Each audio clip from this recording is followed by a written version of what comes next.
안녕하세요. 오늘은 삼국사기라는 책을 소개합니다.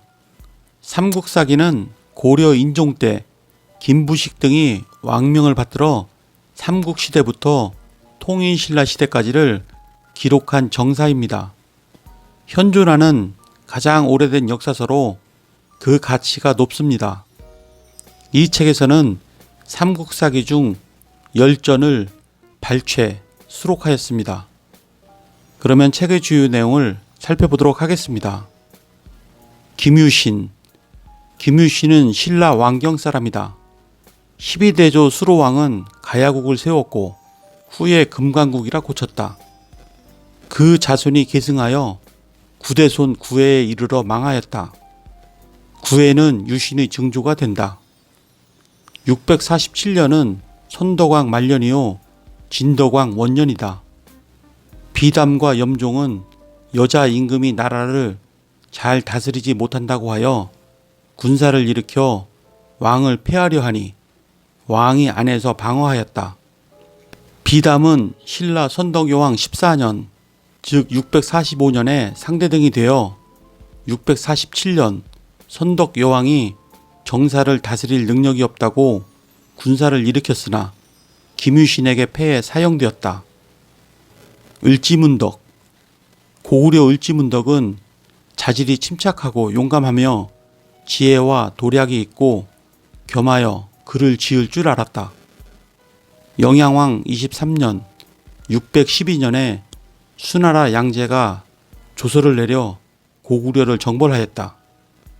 이에 자익위 대장군 우문수를 부여도로 나오고 우익위 대장군 우중무는 낙랑도로 나와서 구군이 함께 압록강에 이르렀다. 살수에 이르러 수나라 군사들이 반쯤 건넜을 때에 문덕은 군사를 내어 그 후군을 쳐서 우둔의 장군 신세웅을 죽이니 이에 여러 부대가 다 무너져 걷잡을 수 없었다.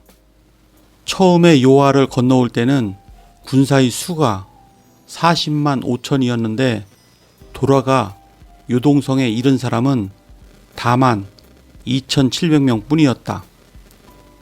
골품제도.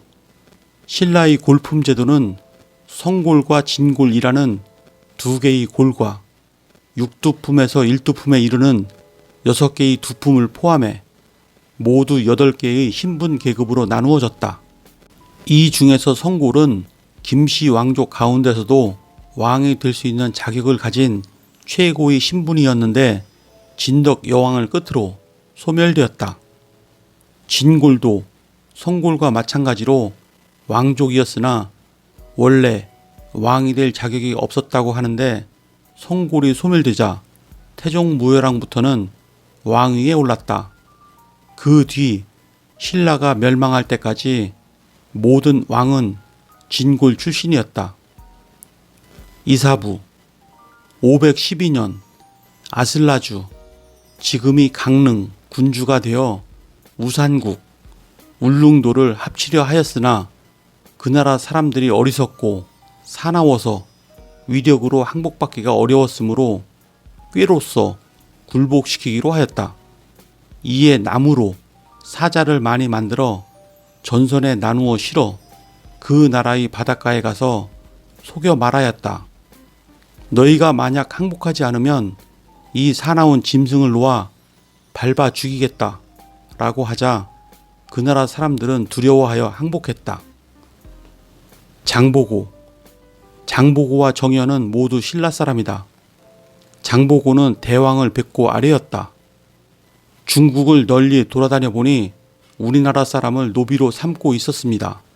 제발 청해를 지켜 적으로 하여금 사람을 잡아 중국으로 가지 못하게 해 주십시오. 청해는 신라 바닷길의 요충으로 지금은 완도라고 부른다. 왕은 장보고에게 군사 1만 명을 주어 지키게 하였는데 그 후로는 해상에서 우리나라 사람을 매매하는 자가 없어졌다. 관창. 관창은 신라 장군 품일의 아들이다. 용모가 아름답고 아담하여 소년 때에 화랑이 되었는데 남과 잘 사귀었다. 나이 16살에 능히 말을 타고 활을 잘 쏘므로 대감 모가 태종왕에게 천거하였다. 660년에 왕이 군사를 내어 당나라 장군과 함께 치는데 관창을 부장으로 삼았다. 황산들에 이르러 양편의 군사가 서로 대치하고 있는데 그의 아버지 품일이 관창에게 말하였다. 너는 비록 나이 어리지만 의지와 기계가 있으니 오늘은 공명을 세워 부기를 취할 때이다.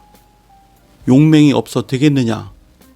관창은 예하고 적진에 쳐들어가 싸웠으나 사로잡혔고 계백은 그의 투구를 벗겨보고는 어린 것이 용맹함을 귀해하여 차마 죽이지 않고 돌려보냈다. 관창은 다시 적진으로 들어가 싸웠으나 다시 사로잡혔다. 계백이 사로잡아 목을 베어 말 안장에 달아보냈다. 품일은 그 머리를 쥐고 소매로 피를 닦으면서 말하였다. 내 아들이 얼굴이 살아있는 것과 같구나. 나란 일에 죽었으니 후회가 없으리라. 삼군이 이를 보고 크게 감동하고 분발하여 북을 치고 함성을 지르면서 진격하니 백제 군사가 크게 패하였다. 계백은 백제 사람이다. 벼슬이 달솔 백제 16등 관계 중 제2 관직에 이르렀다. 의자왕 20년 660년에 당나라 고종이 소정방을 신구도 대총관으로 삼아 군사를 거느리고 바다를 건너가 신라와 함께 백제를 쳤다. 계백이 장군이 되어 장사 결사대 5,000명을 뽑아서 방어하면서 말하였다. 한 나라의 사람으로 당나라와 신라의 많은 군사를 당해내게 되었으니 나라가 보존될지 멸망할지 알 수 없다. 내 처자가 잡혀가서 노비가 될까 염려되니 살아서 욕보는 것보다는 죽는 것이 통쾌하다. 드디어 처자를 다 죽이고는 황산들에 이르러 삼진영을 설치하고 신라 군사를 만나 싸우려고 할 적에 군사들에게 맹세하였다. 예부터 구천은 5,000명의 군사로서 오나라 70만 군사를 쳐부수었으니 오늘날 마땅히 각기 분발하여 최후의 결승으로 나라의 은혜를 갚자. 드디어 죽기로 싸웠으므로 한 사람이 1,000사람을 당해내지 않는 이가 없었으니 신라 군사가 물러갔다. 이와 같이 서로 전진하였다가 퇴각하였다가 하기를 4번이나 하다가 계백이 힘이 다해 죽었다. 백결선생. 신라의 백결선생은 어떤 사람인지 알 수 없다. 그는 낭산, 전남 영암의 옛 이름 밑에 살았는데 집이 가난하여 옷을 100군데나 기워 메추리가 달린 것 같았으므로 이때 사람들이 그를 독립백결선생이라고 불렀다. 그는 검은고를 가지고 다니면서 무릇 기쁘고 성내고 슬프고 즐겁고 불평스러운 일을 모두 검은고로서 나타냈다. 어느 해 섣달 그물에 이웃집에서 곡식을 찌으니 아내는 이 방아 찢는 소리를 듣고 말하였다. 사람들은 모두 곡식이 있어 방아를 찢는데 우리만 홀로 없어서 어떻게 이 해를 지내겠습니까? 선생은 내가 그대를 위해서 방아 찢는 소리를 내어 위로하겠소. 이에 검은고를 타서 방아 찢는 소리를 냈는데 세상에서 이것을 전하여 이름을 대학 방아음악이라고 했다. 궁예는 신라 사람으로 성은 김씨이다. 그의 아버지는 47대 헌안왕 의정이요 어머니는 헌안왕의 궁녀였다. 5월 5일에 외가에서 나왔는데 그때 지붕 위에 긴 무지개와 같은 흰 광채가 있어 위로 하늘까지 뻗쳐 있었다. 일관, 점쟁이 관원이 왕에게 아뢰었다. 이 아이는 단오날에 나왔고 나면서 이빨이 있으며 이상한 광치가 있었으니 아마 장래에 국가에 이롭지 못할 것입니다. 마땅히 이를 기르지 말아야 합니다. 왕은 내시에게 명하여 그 집에 가서 아이를 죽이게 하였다.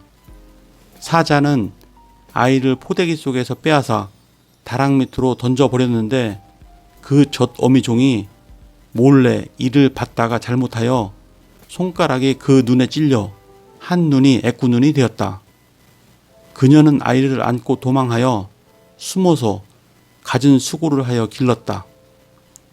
네, 이상으로 책의 주요 내용을 살펴보았고요. 이 책은 우리나라 고대 국가의 발전상을 한눈에 읽을 수 있으며 특히 삼국시대를 연구하는 데에 꼭 필요한 문헌으로 평가받고 있습니다. 우리나라 고대 국가 삼국시대를 이해하는 데 도움이 되셨다면 구독과 좋아요 부탁드립니다. 그러면 다음 시간에 뵙겠습니다. 감사합니다.